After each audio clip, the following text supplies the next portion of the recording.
All right, folks. Welcome to Hoops HD. Galen Clavio here. We've got the full regular panel joining us. David Griggs joining us on the call. Absolutely. Chad Sherwood with us. Yes, Galen, great to see you again. Been a while. It's been like almost like a 3-year hiatus. I feel like Dorothy after the I don't know. I forget how that movie ends, frankly. But anyway, I feel like I'm back in Kansas again, and we've got the specialist of guests with us here on this particular podcast on this eve of the NCAA tournament final from ESPN. Joe Lunardi joining us. Joe, welcome to the podcast. How you doing? I'm great, guys. Thanks for having me. Well, thanks for coming. Joe, you're interesting. It's because there's 351 basketball teams, and you take 68 of the 351. And so I think that's roughly 283 that hate you for not taking them. And of the 68 you do take, I'd say 50 don't think you have them seated correctly. So, that's 300 that's roughly 333 of the 351 fan bases that are constantly upset with you. How do you manage that? Well, the way I look at it is the math is kind of unavoidable. Yeah. Like, in the best of times, Whoa. If all 68 of them like me, that's a good year. Yeah. And I get a lot of things on social media, calling me names and asking me to do things to relatives that don't even exist. And I guess the way I look at it is, it's not personal. Yeah. I'm just the messenger of what the committee is likely to do. Yeah. And some people are okay with that, and some people aren't. So, Joe, you've been doing this. How long have you been doing this now for ESPN? I've been on the air since 2002, and I think the first bracket projections went online. It wasn't even ESPN.com at that time. It was Sports Zone, I think. Yep. And that would have been in 95. Okay.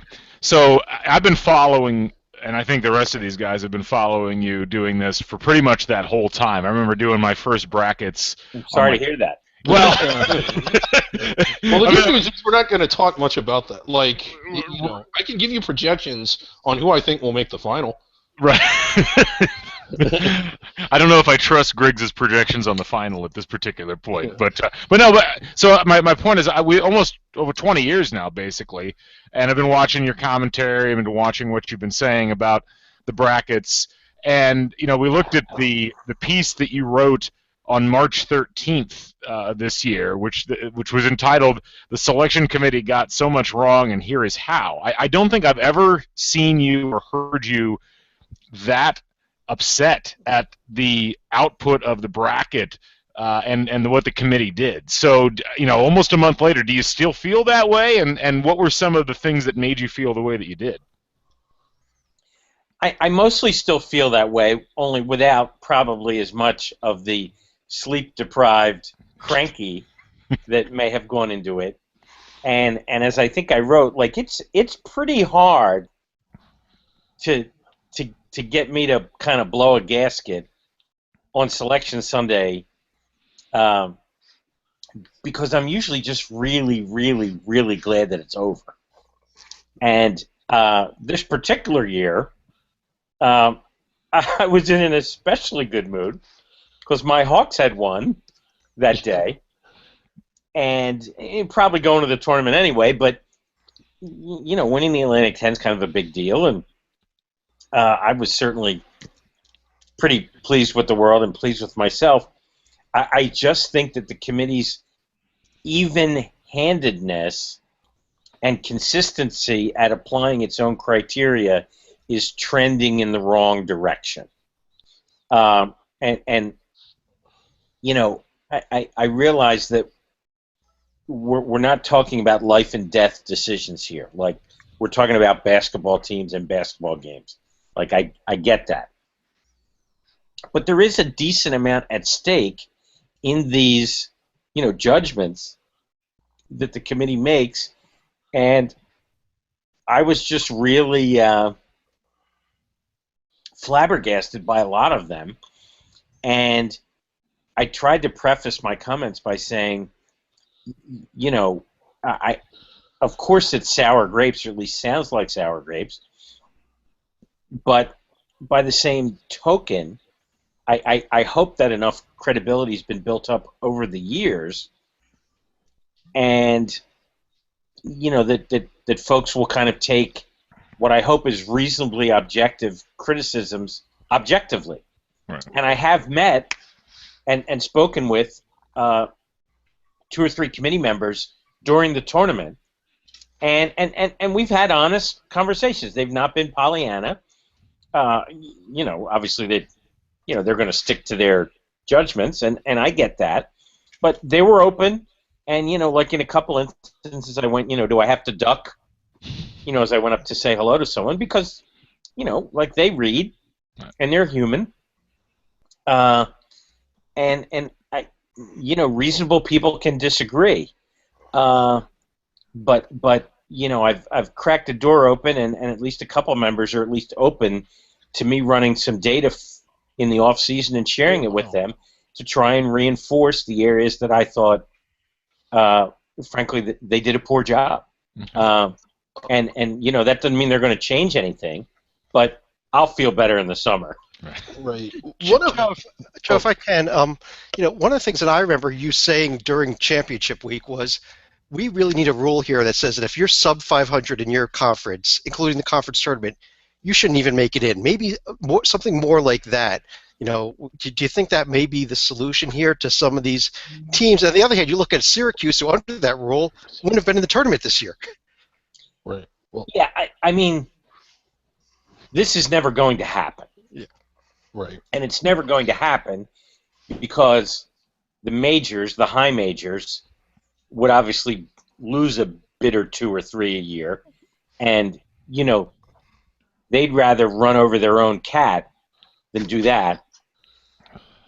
And, you know, that's just a fact. But I think due to the kind of out-of-balance nature of the high-achieving mid-majors being underrepresented in the tournament, something needs to open up a couple, 3 spots a year. And if they can't do it by solid evaluations, then let's artificially make it happen and take the arbitrary out of it. Would it penalize an occasional Syracuse? Absolutely. What we don't know is how many VCUs and George Masons and Butlers and St. Joseph's and whomever would it have also has it also penalized not having those spots available? Now, what the committee would say, and has said to me directly, is, you know, that rule is really junked up by the unbalanced schedule in conferences. Like Syracuse really did play a more difficult, particularly in terms of home road, a more difficult ACC schedule than some of the other, you know, bubble teams from that league, and in comparison to bubble teams from other leagues. My response is, it's up to the leagues then to figure out how to make a balanced schedule, or to do it in some way, because I think the committee has a credibility issue when it consistently takes teams with 11, 12, 13 losses. Yeah. I kind of have 2 comments here. The first is, I always thought, especially when Greg Shaheen was involved in overseeing the process, that the men's basketball committee had excellent candidates. Now, I'm not really going after any particular individuals that have been on it the last couple years, but you get all of the tournament committees for all of the sports work basically the same, and some get better candidates than others. There was one for, it was not a revenue sport, and I knew one of the ADs that was on it, and he made the comment, I had no idea I'd have to watch this many games. And I just looked at him like, well, what did you think being on the committee? Of course you have to watch all these games and report in each week, but the basketball committee seemed to have really good candidates. And Joe, I know you're a teacher. Galen, you're a teacher. Say that there was a project that you wanted your students to work on, you'd be in a good position to pick the best students for that project. And I think when Greg Shaheen was there, he picked really good candidates. Again, without attacking any of the individuals, I think some of that is gone. And in recent years, I thought the committee was very well educated. When you see selections like Iona, it was either 11 or 12, I forget the exact year, VCU, the year they got in, they did not particularly have top 50, top 100 wins, but they had wins that were really, they had won games that were hard to win. You know, a team I liked this year was Hofstra. They weren't even considered, but it's not easy to win at St. Bonaventure. It's not easy to win at UNC Wilmington. Those weren't necessarily top 50 teams, but they were given, in the past I thought Hofstra would have been given credit for winning games that were hard to win, even if they weren't against the top 50. I'm seeing less and less of that now. And my second comment, another solution I have, is that if I just take over this entire process. Well, I mean, it wouldn't be the first time a myself- puppet was running things. I've offered myself on more than one occasion, and you know, David, other times, no pun intended, I've been called a puppet of the committee. So we certainly, you know, wouldn't want to, you know, let that out. But you know, here's what I would say about all that. There are maybe less than a handful of people on the planet Earth who I think have a better feel for this process than I do. And I really I understand that that's an arrogant statement. If you take the words out and you don't know me. And the people on the committee, including this year, like, they put in unbelievable amount of time. Like, I see them all year long, everywhere. I don't know how they do their real jobs. I don't know how they stay married. I don't know how they do all those life things. Because I'm essentially living that life also, and I have a real job and a wife and a mortgage and a dog and a child and all that. Yeah. My fear is that we've got a lot of kind of technocrats on the committee and not enough nuance. And you know, for a guy who generally disdains the eye test in favor of data, I wonder if the current composition of folks is skilled enough at the process to be able to identify the outliers in the data. Yeah. Because every system has outliers, whether it's RPI, BPI, Sagarin, KenPom, whatever you want, okay? They're all going to have outliers, and I could say, well, you know, Wichita State was 10th in KenPom, and no one would think they're 10th in the country. Syracuse was 71st in RPI. No one thinks they're 71st. Like, you have to put some common sense into this. And I do wonder, and you know, I often say the only person I'm convinced who knows more about this than I do is Greg Shaheen. And unfortunately, he's not in the room anymore either. Right. But he, in fairness, David, he didn't pick the committee members. Yeah. You know, they come up through a nomination process of Division I membership. Now, did he facilitate in the room like nobody's business without having a vote? Yes, I believe so, absolutely. If only for consistency purposes. Hey, guys, or hey, guys and gals, it looks to me like maybe we're not consistent in criteria 1, 6, and 13. Do we just want to talk about that? And then let the, you know, kind of process take over. It looks to me like that is not happening to as great a degree. Any further questions on this front, guys? We can move on to a different topic if you want. I think, well, I still like my idea of me taking it over.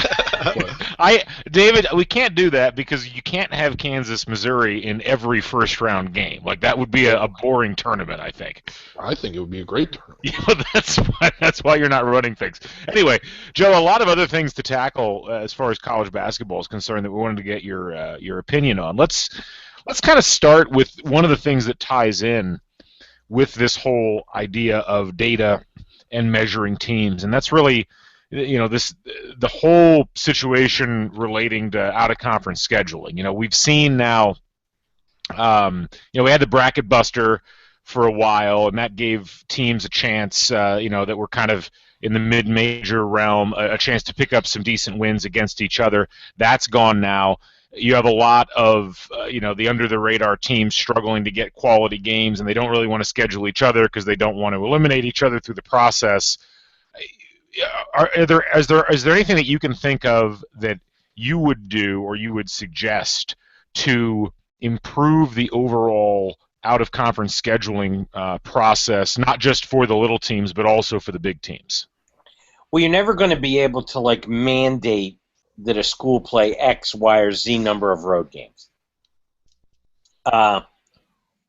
Budgets are built. If I'm Syracuse and I own the Carrier Dome and I can play, 22 home games with 30,000 people, that's a lot of chipwitches I just sold. and I get it. I get it. And they tried this about 10 years ago by weighting the RPI differently, home, road, neutral, which, was an asset. Initially, it created an entirely different set of outliers. Like, I remember the first year of the weighting, Vermont was, in the teens on the RPI. And that was when the Missouri Valley suddenly started getting 3 teams a year for a couple of years. Yeah, but they were also winning road games in tough places. Yes. And I'm starting to see some of these things in KPI, and now in KenPom, his A and B wins of, to be honest, I've been doing stuff like that all the time. I keep a column called winning points, and it's very rudimentary. If you win a top, 25 road game, and I use KenPom, not RPI for assigning, you get the most number of points. If you lose to a non-Division I at home, you subtract the most number of points, and everything else is a graded, granular thing. You get 3.5 points for beating, 51 to 100 on a neutral court, and you get 2.5 points, if you win when the player's mother got in a car accident on the way to the game, or any criteria you want to put in. Right. And now there are people doing it better, right? But the idea of that was kind of fundamental and has always been kind of fundamental to me. And I also keep something very simple, which is just kind of net wins. I take out sub 200 wins at home. Thank you. And then I look and say, well, this team's actually 8-11, and would we have a tournament with an 8-11 team? No. We overcomplicate it now because everyone wants to defend their selections with some kind of metric or defend their seedings with some kind of metric, and I think we've gone too far the other way. And I haven't been able to figure out yet how to document that, but that's what the summer is for. Well, Joe. Well, that and golf. Yeah. Joe, you take a team that like Monmouth this year really did what you think the committee would have told these teams to do. They went out, they scheduled top opponents away from home, did everything, and I almost look at it with leaving Monmouth out this year. Maybe they didn't quite deserve it. I agree they were definitely a bubble team. They had some bad losses, but aren't you sending the message here that almost that there's nothing these mid-majors can do when you do everything the committee has told you to do in the past, and you still get left out for a couple of questionable losses? Yeah, I actually didn't lose sleep over Monmouth. Right. Because, at the end of the day, they lost 2 out of 3 to Iona, including a rubber game on a neutral court. So you can argue that Iona was just better. And I personally would have voted Monmouth, but I'm not surprised that the committee didn't. and I'm not, I didn't lose as much sleep for Monmouth as I did for St. Bonaventure. But don't you think a team like Monmouth selecting them this year kind of would have helped send that message? Hey, you go out and you play a ton of road games and you win them. We're going to put you in. Almost more the message than whether the team itself deserved to be in. I know, and they did have, if it was one bad loss or two, I think they had 4 pretty bad losses. So, like, on the scale of great wins and bad losses, it kind of evened itself out. Again, I would have picked them, but I'm not surprised at all that they weren't selected. To lead,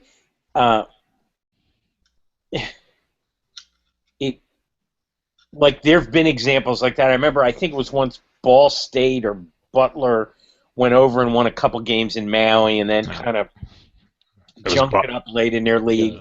It was Butler, like in 08 or something. Yeah, and I mean, and they lost to like an 8 seed in the old MCC tournament or whatever it was called, and Monmouth was right there, I'm sure. What seed did they get in the NIT? They were 1. They were one of the next ones in. Yeah, so I mean, I'm sure they got discussed a ton. I certainly would have taken them, ahead of a Tulsa.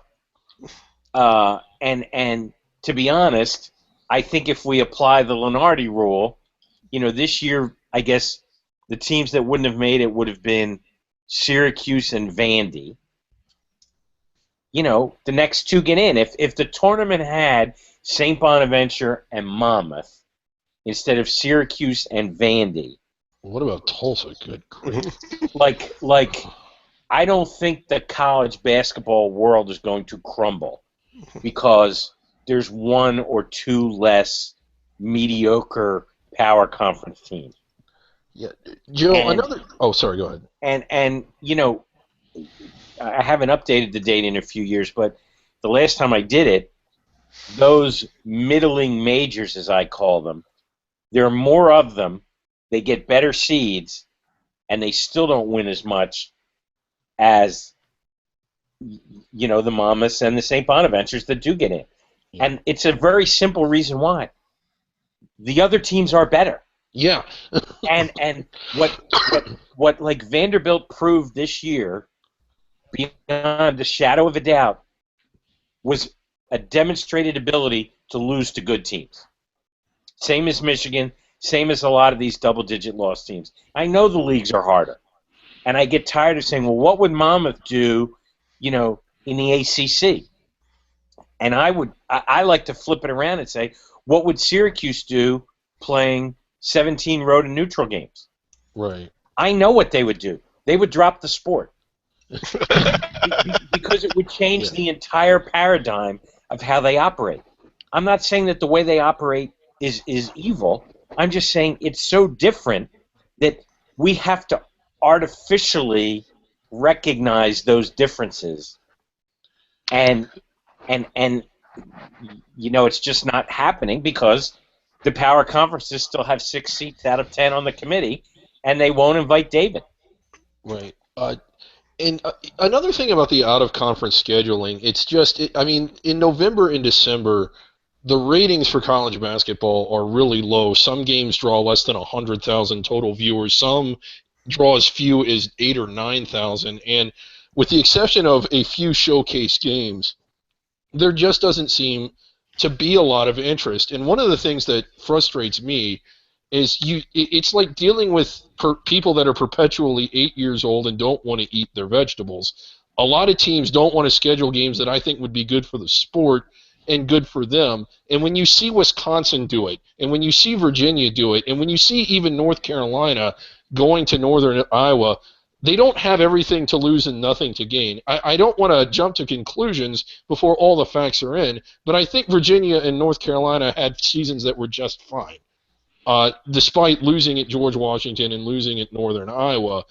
And I guess I kind of wanted to get your opinion on that and then show you something real quick about would teams benefit? I feel college basketball would benefit, but would individual teams benefit if they played more showcase out-of-conference games or games that are more interesting?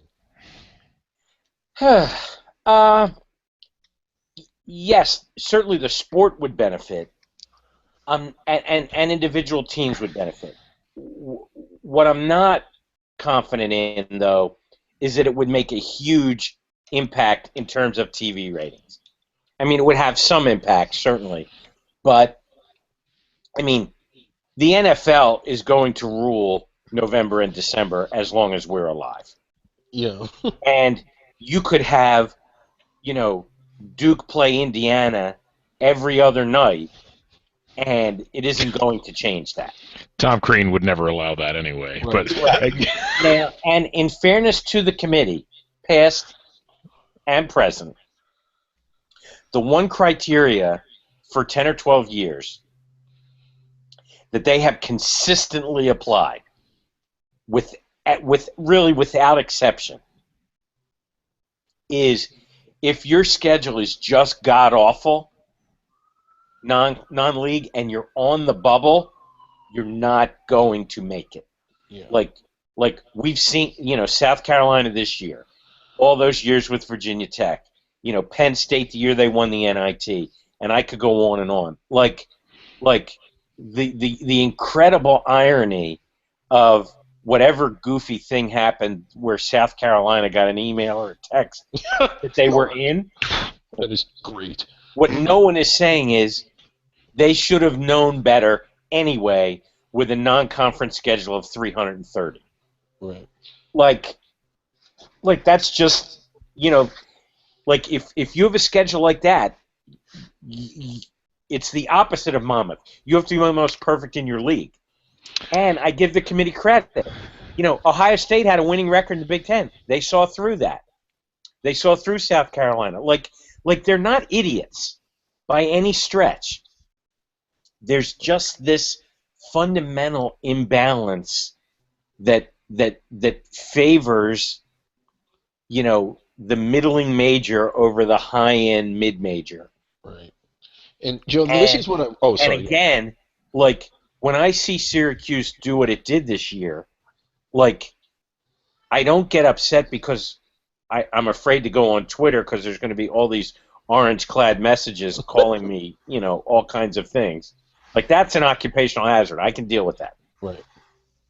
What makes me crazy is I know how it makes the big boys think. Right. But anyway, I wasn't rooting for for Michigan State to beat Middle because I picked Michigan State to win it all. I was rooting for Michigan State because I knew if they didn't win, Syracuse was going to be in the Sweet 16, and that's bad for the sport. Right.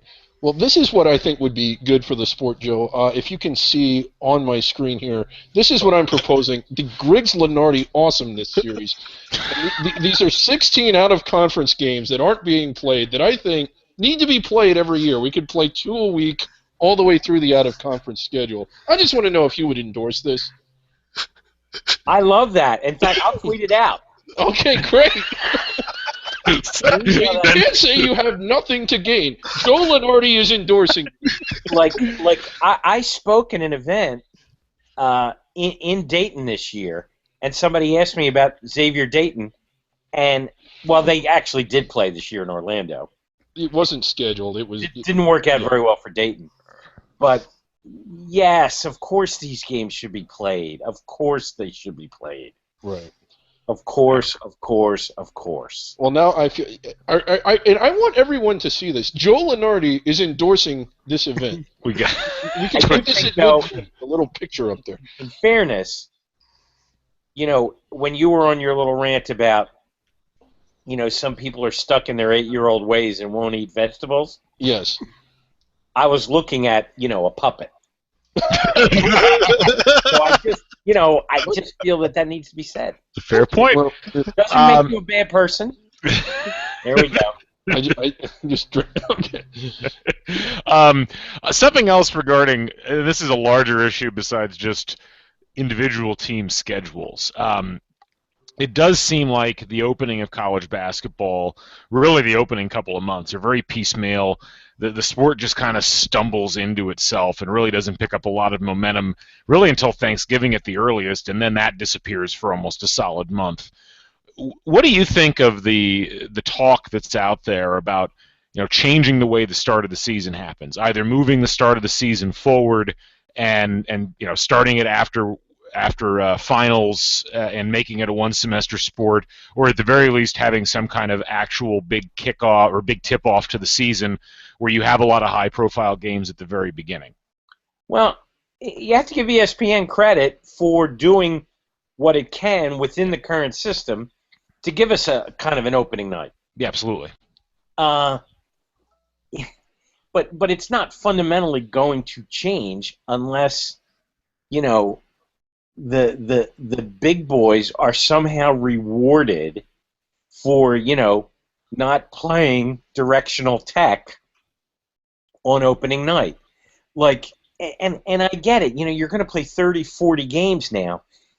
You don't necessarily want to jump in and have Elvin Hayes against Lou Alcindor, right? In the first game of the year. Like even in football, like most of the big boys are playing. Florida plays South Florida, and I don't know. Right. UCLA plays Long Beach, or whatever the heck it is. And like even high school football's that way. Like there's haves and have-nots in pretty much every endeavor. Yeah. So there's that. I'm not in love with the start in January idea.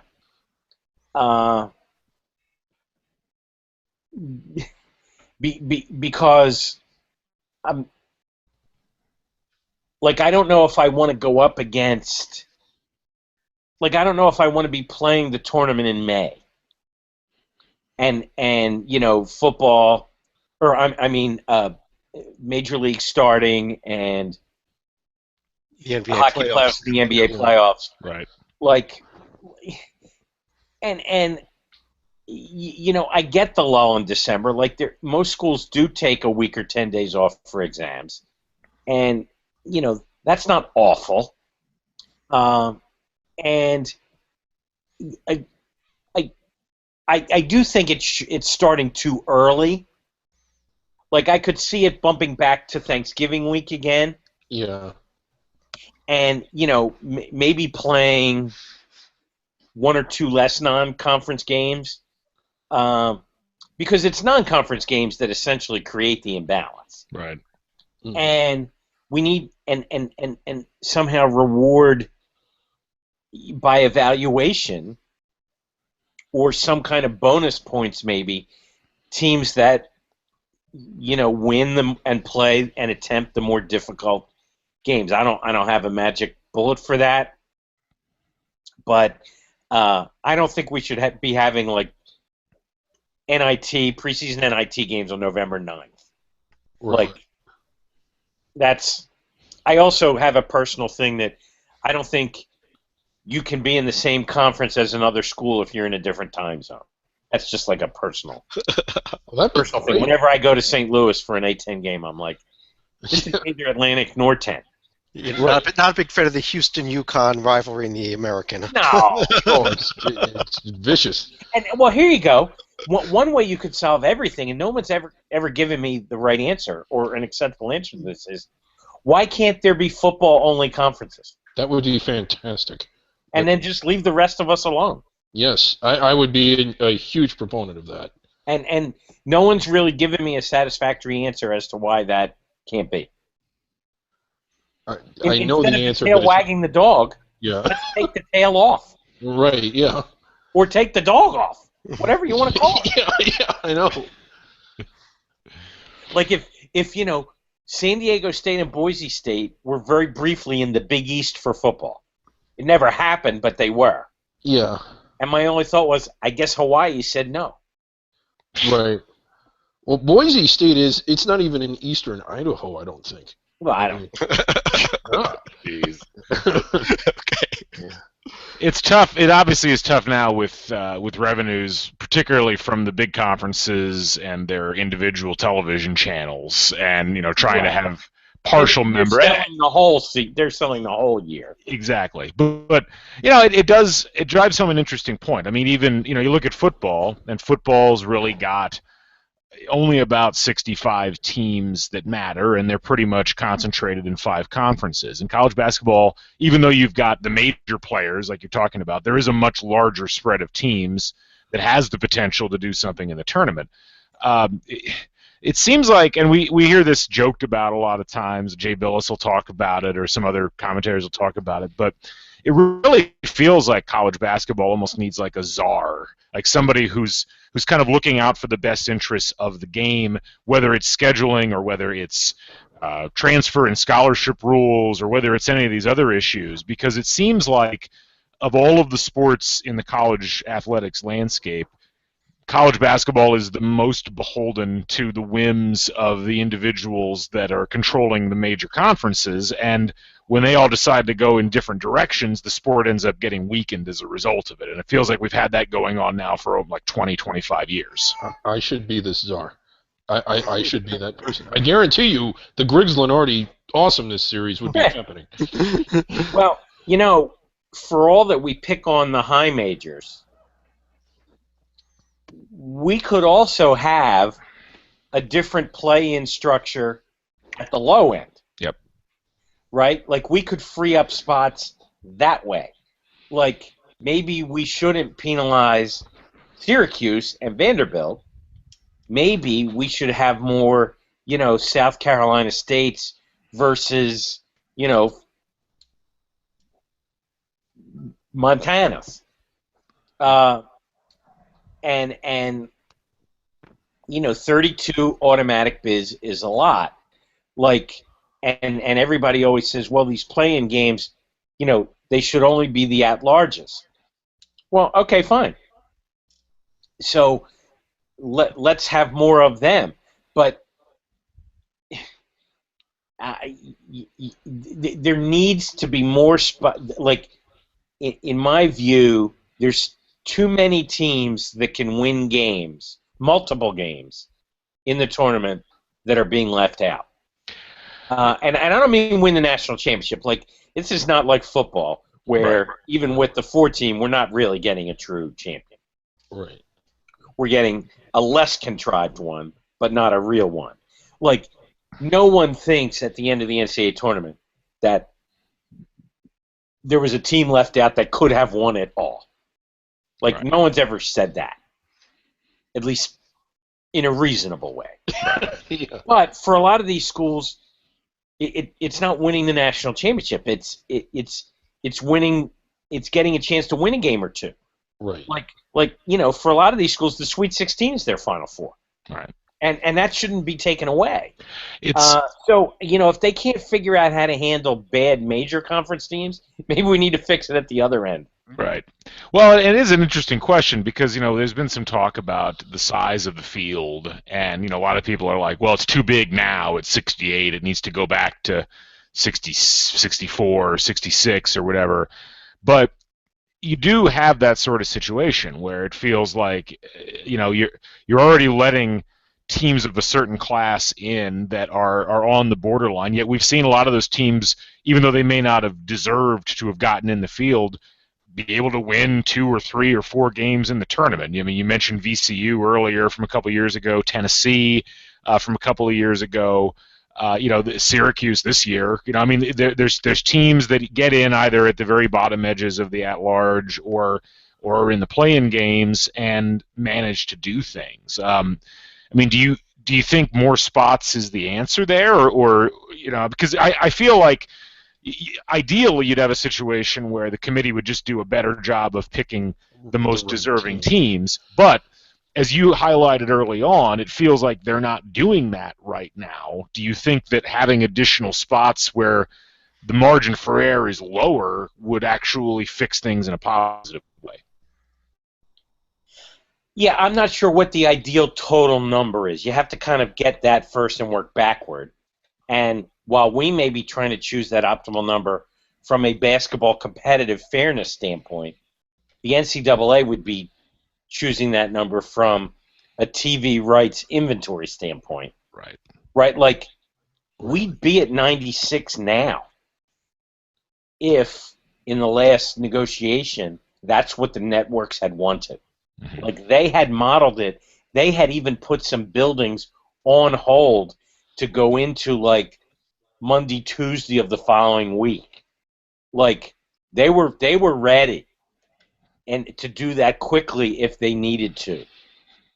It would have zapped the regular season. Oh boy. Right. So exactly. Like, at what point, like, because if we went to 72 or 80 or something like that, like, where would, like, then we'd have to let in a lot of sub 500 teams from the power leagues, and how much would that hurt those leagues? Maybe not so much now that those leagues are so huge. Right. Joe, what about the idea of maybe, what if you say, okay, we're going to put 4 more spots, but these 4 spots have to go to outside the power leagues, kind of like in football with one team from outside the power conferences has to be in one of the New Year's Bowls. X amount of at-large teams has to be from outside the major conferences. Yeah, the major conferences would agree to that under one condition: that those schools didn't get a revenue unit. Yeah. I mean, that's how these guys keep score.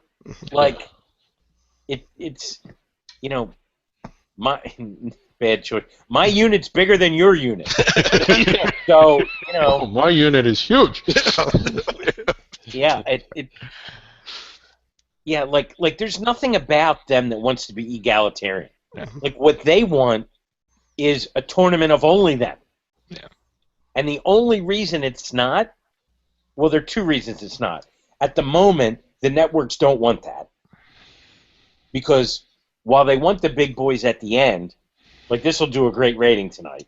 Yeah, it should. Like, they need the Cinderella stories in the early rounds to make us all take off work and stay home. Right. And watch. The other reason is the big boys also need people to play before their leagues. And, like they don't only want to play the Atlantic 10 and the American and the West Coast Conference and, the Mountain West. They need a little bit more fodder than that. But I suspect that someday we'll be looking at some kind of split driven by the football powers. And my only wish is that it happens after I'm done at college. Because I don't want to deal with that. Me neither. It'll be somebody else's problem.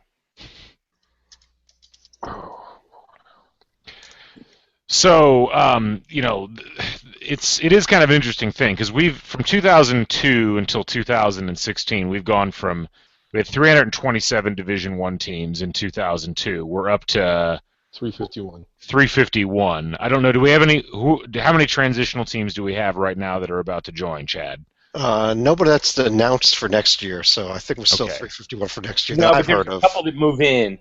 Like, I think Grand Canyon becomes eligible next year. It's the year after next. Year after. Okay. Yeah. Either way, it's a lot. Yeah. Right. Yeah. Like, it's not like we're sending 60% like football to bowl games. Right. Right. Like, it's even with the postseason tournaments, the other ones, it's not near that. Right. Yeah. But yeah, I mean, the television aspect is so important with this, and yeah, I mean, it does seem like we're in this weird compromise period of time. I'm actually surprised that the number of teams has held where it's held for as long as it has. I mean, we've been at, a couple of teams added here and there, but we've been at roughly the same number now for 31 years since they expanded to 64 in 1985. Right. Like, we've just kind of tweaked it. Yeah. Yeah. It's interesting thinking back, and I mean, obviously you've been posting. But most of the expansion, almost entirely, has come at the bottom. Well, but they're just cannibalizing themselves for the crumbs that are left to them. Right, but and that's true. What seems to be one of the issues, though, is that because the bigger conferences have gotten bigger, you've seen a lot of shifting around of like who belongs in what tier. And so that does kind of complicate things a little bit because we're like this year, for instance, we're talking about teams that you kind of scratch your head is like, well, they're in this field and they're a major conference team. And, that's, 10, 15 years ago, that team was in a second-tier conference. Right. So that is an element, I think, that doesn't get talked about as much, is this idea that, the overall, the mid-majors of 1995 versus the mid-majors of 2016, it's almost like they're an entire level down in terms of overall program revenues from what they were then. Yeah, there were no Gonzagas then. Right. Right. And the flip side is, did we ever have a major as bad as, like, Rutgers? Oh, great choice. Yes. We've got I'm a Rutgers alum here. Chad is a Rutgers alum. We appreciate that more. All right, well, I have a trivia question for Chad, and I kind of have to scoot after this. Yeah. Okay. Because I could do this all night, and I have a wife to neglect.